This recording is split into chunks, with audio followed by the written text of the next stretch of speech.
इसमें कोई शक नहीं है कि अयोध्या जो है वो पुरुषोत्तम श्री राम जी की जन्मभूमि है, इसमें कोई शक नहीं है।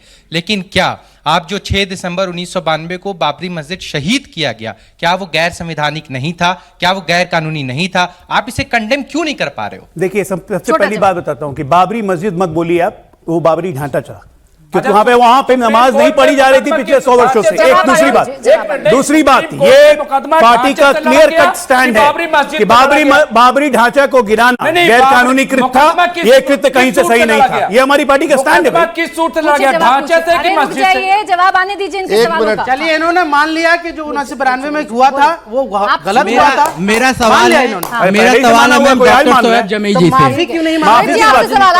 डॉक्टर साहब, मेरा आपसे सवाल है, हम तो भारत के रहने वाले वासुदेव कुटुंबकम की बात करते हैं। आप ये कह रहे थे कि भारत ने मुगलों को क्यों आश्रित दिया।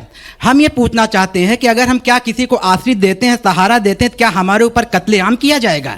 सीधा सा पूछें साहब। एक मिनट, दो तीन क्वेश्चन है, आप बताइएगा। नहीं भाई, पीछे भी सवाल अच्छा, ठीक है, चलिए हो गया ना, मैं जवाब सहारा नहीं दिया था, वो खुद राजा थे।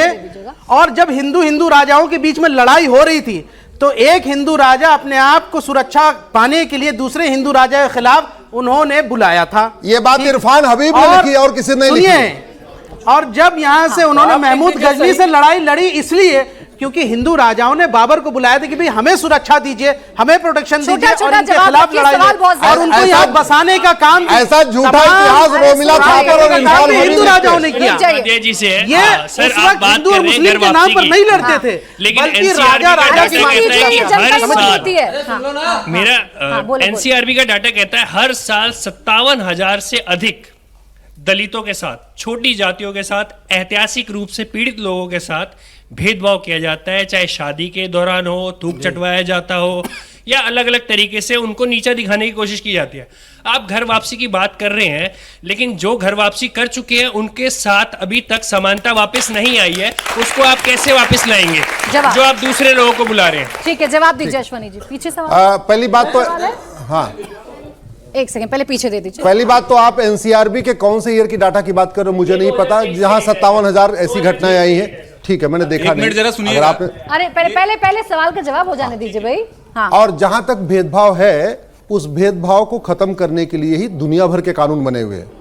हाँ, घर वापसी के लिए कानून नहीं बना हुआ है, इसलिए हमने कहा कम से कम कानून नहीं बना है, यहाँ स्वागत किया जा रहा है। कानून सर लागू नहीं हो पा रहा है ना सर। एक मिनट, अरे भैया सजा तो मिल रही है ना, जो भेदभाव कर रहे हैं, जो घोड़ी से अगर कोई वीडियोस वायरल हो रही है, कैसी सजा? डर ही नहीं उनके अंदर। अरे 150 करोड़ के देश में अगर एक वीडियो वायरल होता है तो कम से कम सुनिए तो 10 लोग जेल जाते हैं। अरे सुनो, 10 लोग जेल जाते हैं, कम से कम 10 लोग जेल जाते हैं। अब मैं आता हूं बात संविधान की, कि हम तो जिस संविधान को मानते हैं, आपको बहुत आश्चर्य होगा, मजार बनाना, मजार पे जाना हराम है। कैसे पता? एक मिनट बता रहा हूं, शांत रहिए। बिल्कुल हराम नहीं है। सुन तो लीजिए, एक मिनट। बिल्कुल हराम नहीं है। मैं कह रहा हूं, एक मिनट रुकिए, जिम्मेदारी से कह रहा हूं। मजार भैया सुन लो, हो गई ना?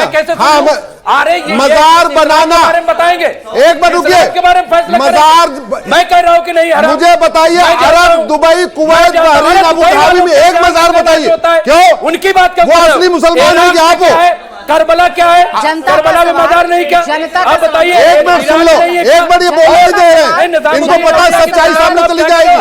एक मिनट, आप ख्वाजा मैं फिर से कह रहा हूँ, मजार, आप बताइए। मैं रिपीट कर रहा हूँ, ख्वाजा मोइनुद्दीन चिश्ती की दरगाह जाना हराम? मैं रिपीट कर रहा हूँ, मजार, दरगाह, कब्रिस्तान, आप लोग सुनते क्यों नहीं? जनता की बात हराम है।